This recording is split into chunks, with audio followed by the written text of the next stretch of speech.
The world is in turmoil and the market seems to not care. Is the stock market disconnected from reality?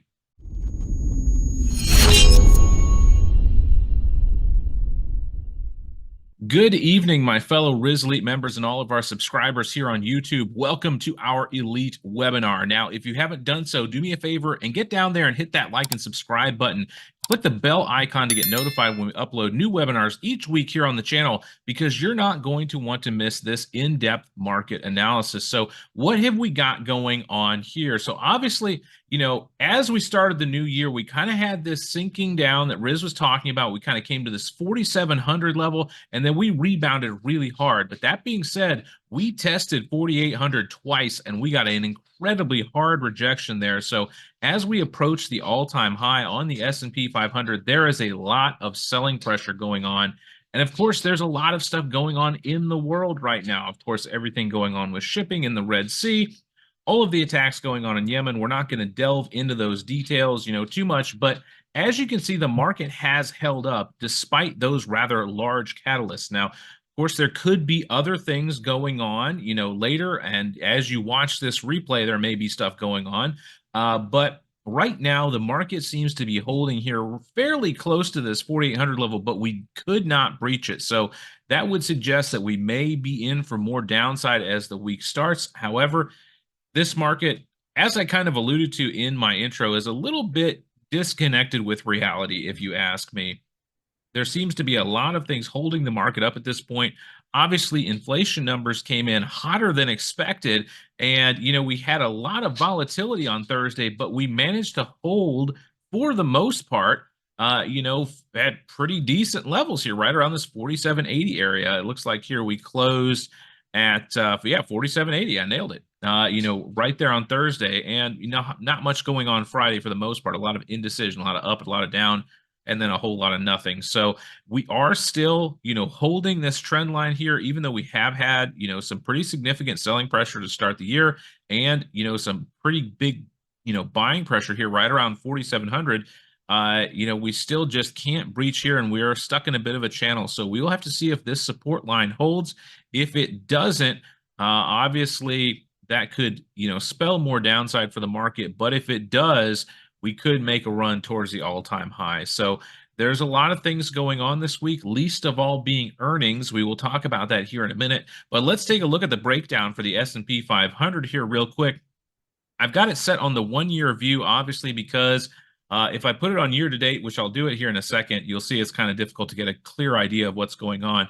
Of course, tech and communications are still riding high because of their run-up from last year, but, that could be cooling off here in a bit. But they definitely gained a lot from that rebound that we had earlier in the month. But consumer discretionary is taking a little bit downturn here, and the rest of the sectors are mostly kind of holding flat. Financials, healthcare, real estate, consumer staples, all really just kind of consolidating at this point. Energy took a little bit of a dip, and so did utilities. But we'll take a look at that a little more in depth. Let me just hit on year to date here. So we've only got about 2.5 weeks worth of trading data here. So I know it looks a bit of a mess. But yeah, tech is still the top dog at the moment, but we aren't even 1 month into the year. So I wouldn't put a whole lot of stock on that. Get it, a lot of stock. But that being said, the S&P 500 from the start of the year still almost up 1%. So definitely getting there. We're starting the year off somewhat hot. We'll have to see if that continues, but we're still being propped up by tech and communications for the most part. With actually healthcare here, actually above the zero line for once. We haven't seen that in a long time. But everybody else is underperforming and under the zero line. We've got consumer staples, finances, utilities, consumer discretionary, real estate, and energy all underperforming this year, which, like I said, is like 2 weeks worth of trading data. So not too much to be gleaned from this chart here, but it is interesting to see that, despite that early dip, the S&P 500 has recovered quite a bit.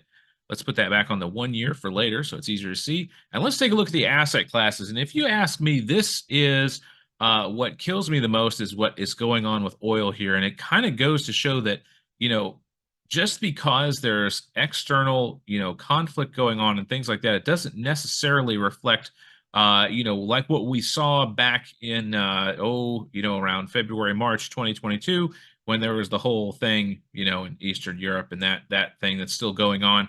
Uh, you know, that happened, and then we just sold right back down. And everybody said, when things kick off here in the Red Sea, oil's going to 120 again. Here's where 123 was where it was back then. And oil has really done nothing.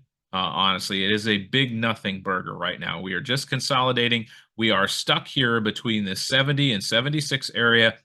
We just seem to not be able to break loose, and we're just trading sideways at this point. Gold, on the other hand, saw a little bit of an uptick here coming in towards the end of the week. Let me move that over a little bit so you can see it easier.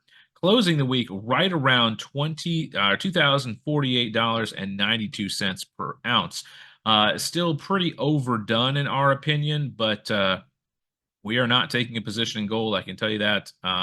As we approach all-time highs again, we'll have to see if we get another hard rejection there around that 2077 area, or if we just kind of continue to move sideways or slight up, slight down with gold. Again, really not acting as a hedge too much against inflation like it used to be.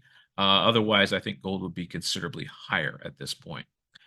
Let's go ahead and take a look at the bond yields and the strength of the dollar. And just starting off with the dollar here, just sideways movement, honestly. We are just holding here right around this 102.43 for, relative strength of the dollar. So still holding up very well despite everything going on. And, that's kind of a testament to the strength of the dollar with everything happening. I know there's a lot of people worried about BRICS and all this. And all I'm going to say is, who is trading in those currencies? Can you use that to buy anything? You'd have more luck buying things with Bitcoin at this point, and I'm not suggesting you jump into that either. Despite them being listed on the exchange this week, that was the big news on Thursday, if I'm not mistaken, either Wednesday or Thursday. As far as the bond yields are concerned, we have definitely been in a very nice, consistent downtrend here, but a big dump here in the 2-year yields going into Friday. Obviously, Wednesday, Thursday, and Friday, very sharp decline. And the 30 years actually now has a higher yield than the 2-year. We haven't seen that in a long time, my friends. So that is a very, very sharp movement. In my opinion, a little bit of a lack of confidence here. So people are, favoring more of the longer term bonds. So I wouldn't be looking at 10-year yields if I were you, but comparing the 30 and the 2, we finally have gotten back down where the 2 is below the 30. We'll have to see if that maintains there and we continue that, but definitely an interesting move in bonds here. Let's move to the important dates in the market, and then we'll take a look at the earnings calendar after that. For the most part, really not much going on this week as far as important dates are concerned. We do have a few. We've got retail sales month on month. That will include Christmas, if I'm not mistaken. So that should be interesting to see if retailers did actually, make an increase in sales during the Christmas season or not. Looks like they think that they made a little bit more.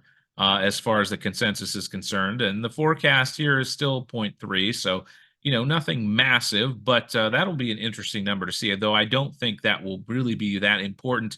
Neither will building permits or the Michigan Consumer Sentiment preliminary report there.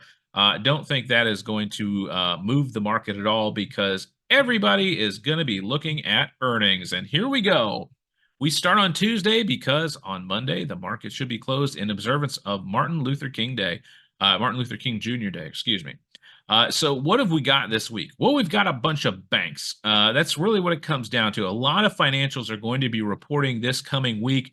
Obviously, Goldman Sachs, Goldman Sachs, that was good. Goldman Sachs, Morgan Stanley, PNC, let's see. We got IB, Interactive Brokers, if you're in, with them.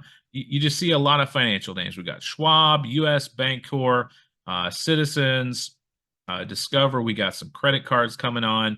And then it looks like we start getting into the more interesting things here towards the end of the week.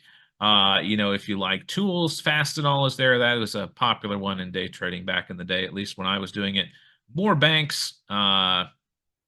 Really nothing that we're looking to jump in on and take a position with. So really nothing too interesting here this week, but we are definitely kicking off earnings season now. So we definitely are going to want to be keeping an eye on that. And these early earnings reports can definitely move the market in a direction for the most part, especially some of the bigger names like Goldman Sachs and Morgan Stanley. Those are the two bigger names there that you'll typically see mentioned a lot. A lot of the rest of these are not too big. I mean, yeah, Huntington Bank, not Fifth Third, not anything tiny, but really nothing too exciting. And financials typically have a fairly low volatility in general. That's something that we typically don't trade here. But if you do, be aware earnings are coming up. All right. We've got a couple of questions. Thank you, everybody, for posting your questions already. If you're here in the live chat and you haven't done so, please go ahead and start talking or start talking. That was good. Start typing. I'll do the talking while I go through these questions. All right. Jeff says he's looking at KBR for a possible long. Let's take a look.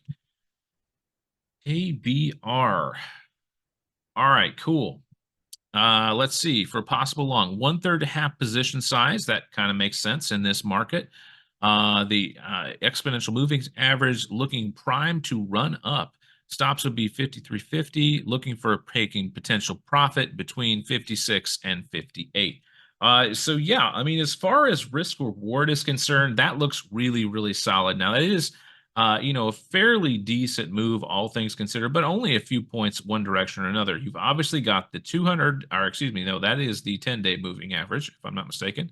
Let me just pull that up. 50. I'm sorry, I got my moving averages wrong. So that's the 50. So we definitely have the 50 acting as support here. You can see, with this long tail and this buyback up, we touched it down here again. So we definitely have some support around that area from a technical standpoint. Obviously, we've been holding up pretty well, even though the market was red for the last 2 days. We've been holding on pretty steady here around this 54 area. So I definitely like this entry. It seems pretty solid to me. Let's look here. Earnings coming up later on February. So you've got it a little bit before that's concerned. Previous earnings are looking pretty decent.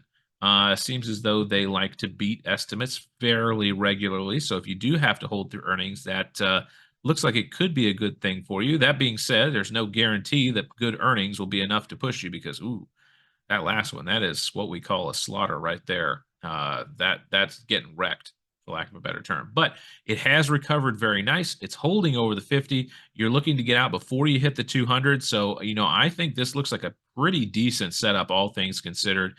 Your stop being at 53.50. It's a little tight, but it's not too bad. I mean, when you're looking at a risk reward going between 56 and 58 for your profit target, I agree with that, that mental stop there. I don't think I'd want to let it run all the way back down to the 50. Honestly, that's just giving up way too much. So I think that looks like a solid plan to me. I would definitely look 58 would be kind of my line in the sand where I'd be like, okay, we need to get ready to jump out on this one because of that 200 simple moving average just kind of hanging out there.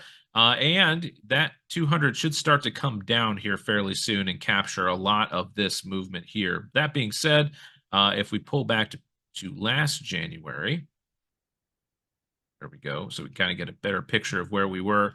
Definitely a nice up year for it all the way through about July, and then down she went. So we definitely seem to be recovering and holding up well despite these rough, this last earnings. Looks like I got a rather light dividend. I'm guessing you're not taking it for that, but definitely looks pretty solid to me. Looks like a really good place to possibly get on. And I may shoot this one towards Riz and see if it's something he wants to take a look at as well. So really good question there, Jeff. I like it personally. Looks like a pretty solid setup. All right, Larry says, what are my thoughts on coin? It's down 24.8% year to date. Oof. All right, so Coinbase, obviously with the listing of Bitcoin, there's a lot of people, going nuts over the whole crypto thing. It's been very volatile if you've been watching Bitcoin at all. We can take a look at Bitcoin real quick, getting into this, but obviously Coinbase, one of the larger, firms out there where you can trade your cryptocurrency at. So looks like from about the end of October, so happy Halloween, we started getting this rally on Coinbase here until about the end of December. So we, kind of followed the market there, for lack of a better term, and then just really got wrecked here, kind of going into the year. Now, looks like we're sitting right on the 50 moving average. I am a little surprised that it got as beat down as it did after the listing of Bitcoin. You would think that the opposite would happen, but you could make the argument that people are starting to get into instead of the trading companies, they're trying to get into the ETFs and stuff like that that follow Bitcoin as opposed to, pseudo trading Bitcoin by trading the stock for the trading company. There's a lot of trading going on in that sentence. But yeah, definitely got slaughtered here. I don't think I would take this until I saw a nice solid hold here over the 50. If we could get that, that would be nice. So if we start to recover on Monday, and we hold over that and you get a pretty strong signal that it wants to go, then I would be more inclined to take a long position. Right now, it's a straight up knife catch. For lack of a better term, I am surprised that it's getting killed as bad as it is, but it does look like it was pretty overbought when we did finally start to come down. But right now, RSI is looking pretty solid here. Let's see, right around the 40 area. So not too bad, but yeah, taking it here right now is a straight knife catch. This thing, if it continues to sell, could easily pull back to the 200 here. Let's see. Yeah, we knew this. So if I had to guess, I think it's probably people pulling their money out of stocks like this and putting it into the Bitcoin funds directly. Let's take a look at Bitcoin actually, because that was quite the show, for lack of a better term. So obviously, Bitcoin's been going a little bit crazy here over the last couple of months. Starting about here in mid-October, Bitcoin's been rallying up pretty high. Made an attempt at 50, but just didn't quite get there. That would be back on Thursday, yeah, when they got the announcement that it was listed. So a lot of selling, and now we're just kind of holding here over the 50 on Bitcoin. So an interesting movement for this one, honestly, but nothing too terribly crazy, honestly. If you look at the bars on Bitcoin, sometimes this can be incredibly volatile, which is why we always say if you're going to trade cryptocurrency, be very, very careful and don't be a bag holder. Now, I know they're going to get a lot of heat for saying that, but that's just our opinion. And you know what? We're sticking to it. So that looks like it's about it, guys. So thank you for everybody for your questions. It was spectacular. If you made it this far in the video, let me know what you think about Bitcoin being listed on the stock exchange. Do you think it's a good idea? Do you think it's a bad idea? And let me know, are you looking to get into Bitcoin or not? That would be great if you leave us a comment. And while you're on the way out, drop us a like and hit that subscribe button. And we'll see you in the market on Monday.